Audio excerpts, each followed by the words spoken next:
श्रीमद् भागवत कथा श्रवण करने से कल काल में किस फल की प्राप्ति होती है? प्रश्न यह है, हम कथा क्यों सुने? जैसा कि अभी हमारे विधानसभा अध्यक्ष श्रीमान बता रहे थे, हमारे पास में हम अभी से नहीं, कानपुर में जब जब कथा करने आते हैं तब तब आपके दर्शन, आपसे मुलाकात हमारी होती है। और भगवान की कृपा से कथाओं में आना इतना प्रभावशील है कि जब आप बोल रहे थे तो लग ही नहीं रहा था कि कोई लीडर बोल रहे हैं या विधानसभा अध्यक्ष बोल रहे हैं। ऐसा लग रहा था कोई सच्चा शिष्य ही भगवान की चर्चा को ही आगे बढ़ा रहा है। यही सुनकर बड़ी हर्ष होती है। और हमारे लीडरशिप में भी आध्यात्मिक लोग हो तो उससे हमारी समाज को बहुत बड़ा फल मिलता है। उसी दिशा में उनको ले जाने का वो लोग प्रयास भी करते हैं। धर्म क्या है? भागवत क्या है? क्यों भागवत सुननी चाहिए?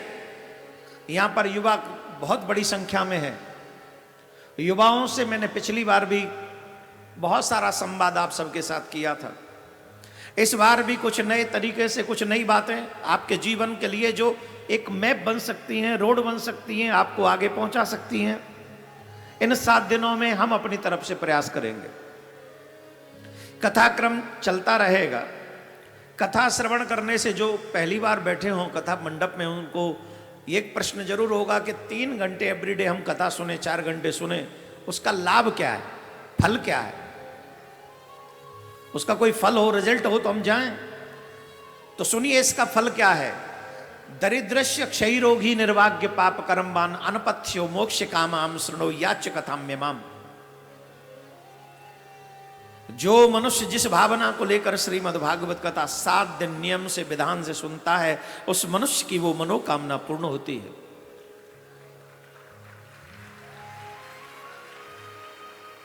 क्या क्या मिल सकता है? बोले दरिद्री को धन मिल सकता है, निसंतानवान को संतान मिल सकती है, पद प्रतिष्ठा चाहने वाले को पद प्रतिष्ठा मिल जाएगी, मान सम्मान चाहने वाले को मान सम्मान मिलेगा, रोगी व्यक्ति को निरोगी काया की प्राप्ति होगी, लोभी व्यक्ति को धन की, निसंतानवान को संतान की। जो जिस मनोरथ से कथा सुनेगा, जो जो चाहेगा वो उसे मिलेगा। बोले महाराज सिर्फ सांसारिक चीजें मिलेंगी, कुछ और नहीं? क्या भागवत का यही फल है कि वही चीज मिले जो छूट जाए? भाई जितना भी नाम आपने लिया आखिरकार तो यही सब छूटना ही है। यहाँ गंगा जी बगल में ही है। हम सब कितनों को गंगा जी छोड़ के आए हैं? आए हो कि नहीं? कितनों को अपने हाथों से छोड़ आए हो? अभी तक गिनती भी नहीं होगी।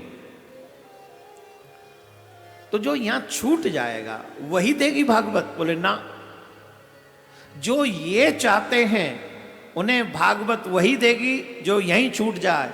और जो 7 दिन नियम से कथा सुने और बदले में फलस्वरूप उन्हें कुछ नहीं चाहिए, उनको भागवत वो देगी जो जन्म जन्म लोग तपस्या करके, ऋषि मुनि जिसको चाहते हैं, जिसे प्राप्त कर लेना चाहते हैं, फिर भी उन्हें वो प्राप्त नहीं हो पाता है, वो मात्र 7 दिन श्रीमद् भागवत कथा विधान से सुन ले तो उसे प्राप्त हो जाएगा।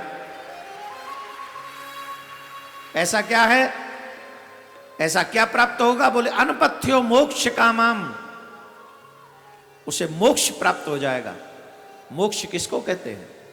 पुनरपि जननम पुनरपि मरणम पुनरपि जननी जठरे शयनम। यद्यपि मनुष्य जीवन मिल गया है, परंतु हम लोग मनुष्य जीवन के महत्व को नहीं जान पाए। जैसा अभी हमारे अध्यक्ष महोदय ने कहा, कितनी अच्छी बात कही हमारे साहब ने। गधे को नहीं कहना पड़ता तू गधा बन जा, कुछ सीख ले। मोर को नहीं कहना पड़ता कि तू मोर बनना सीख ले, मोर बन जा। लेकिन हमेशा से मानव को ही कहना पड़ता है, अरे मानव योनि में जन्म लिया है तो कम से कम मानव जैसे लक्षण तो पाल ले। अकेले मानव को बोलना पड़ता है। रीजन, शरीर मिल गया है मानव का, लेकिन कर्म और क्रिया तो गधे जैसी ही है। सच्ची बोल रहा हूं, सच्ची। पूछो कैसे? गधे का एक ही काम है, वजन ढो। और जीवन भर आप अपने कंधों से पूछो आपने कितने वजन ढोए। छोटे से थे, वो बैग कितना भारी था जिसे उठाकर आपको जाना पड़ता था। उस वजन के बारे में सोचो, वो वजन उठाया आपने। फिर आपने अपने माँ बाप की आशाओं का बोझ उठाया है। माँ बाप चाहते डॉक्टर बन जा, इंजीनियर बन जा, वकील बन जा, ये बन जा, वो बन जा, फिर वो बोझ उठाया। उसके बाद शादी हो गई, गृहस्थ का बोझ उठाया, फिर सफलता का बोझ उठाया। न जाने कितने बोझ तुम्हें उठाने पड़े, पर अंत तो गत्वा ये बोझ के बोझ बने रहे और ये शरीर छूट गया। लेकिन वो पा ही न सके जिसे पाने के लिए तुम्हें मनुष्य जन्म मिला था। वो क्या है? वही है संसार में बार बार आना जाना, इससे मुक्त हो जाए, इसी के लिए मनुष्य मिला है। ये जो जन्म है इसी के लिए मिला है। गोस्वामी तुलसीदास बाबा कहते हैं, जिन हरि भगत हृदय नहीं आनी, जीवित सब समान सो प्राणी। जिनके हृदय में भगवान की भक्ति नहीं है, वो मानव जीते जी मुर्दे के बराबर है। और मुर्दे को छूने का मतलब समझते हो? सवस्त्र स्नान करो। इन वस्त्रों को पहनकर जो गए हो, जिससे मुर्दा छुआ है, उन्हीं वस्त्रों को पहनकर स्नान करो। इतना पवित्र होता है वो इंसान, वो मानव।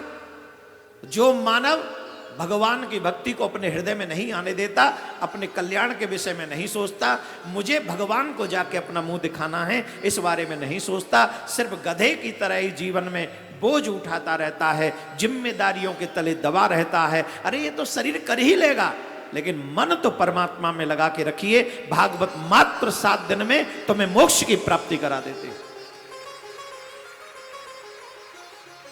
ये भागवत अनपथ्यो मोक्ष कामाम, मात्र 7 दिन में श्रीमद् भागवत श्रवण करने से मनुष्य को मोक्ष की प्राप्ति हो जाती है। इसलिए हे उन्नाव वासियों, हम पिछली बार आपसे कह के गए थे कि हम दोबारा आएंगे उन्नाव में कथा कहने साल भर के बाद, लेकिन साल भर अभी हुई नहीं है। पिछली बार दिसंबर में आए थे, अब की बार नवंबर में ही आ गए। किस किस को याद है? कौन कौन था पिछली बार? आई सो स्वीट, एवरीवन थे, क्या बात है। अच्छा, हम जो पिछली बार कह के गए थे, किस किसने वादा निभाया था वो?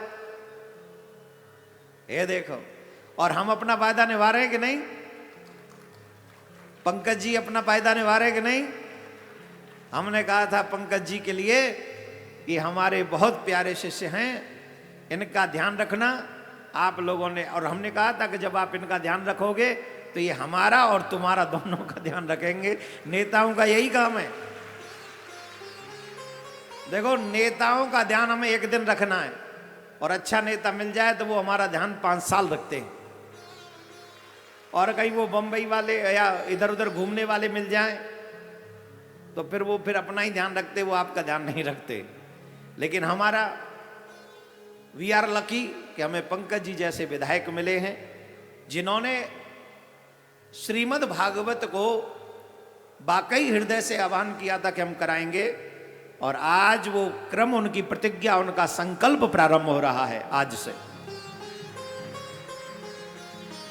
अब कोई कहेगा कि भागवत सही माने में हमें अपने सत्मार्ग पर चलना सिखाती है, वो हमें झूठ बोलने से रोकती है, वो हमें गलत रास्ते पे जाने से रोकती है, वो धर्म की व्याख्या करती है और हमारे जीवन को सुंदर और प्रखर बनाती है। काश यही कथाएं हम सभी अकेले नहीं अपितु अपने बच्चों के साथ सुने। अकेले नहीं, अपने बच्चों के साथ सुने। जब ये भागवत अपने बच्चों के साथ सुनते हैं तो ये गुण हमारे बच्चों में आते हैं। जब ये गुण आ जाते हैं तो फिर न हमारा बुढ़ापा खराब होता है और न उनकी जवानी खराब होती है। एक बार प्यार से और जोर से बोलना पड़ेगा। देखो, धीरे बोल रहे हो, बात ठीक नहीं लग रही तुम्हारी, और जोर से बोलना पड़ेगा, और जोर से।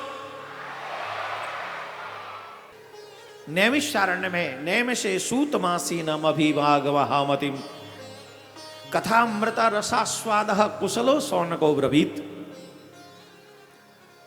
श्रीमद् भागवत कथा श्रवण करने में कुशल श्रोता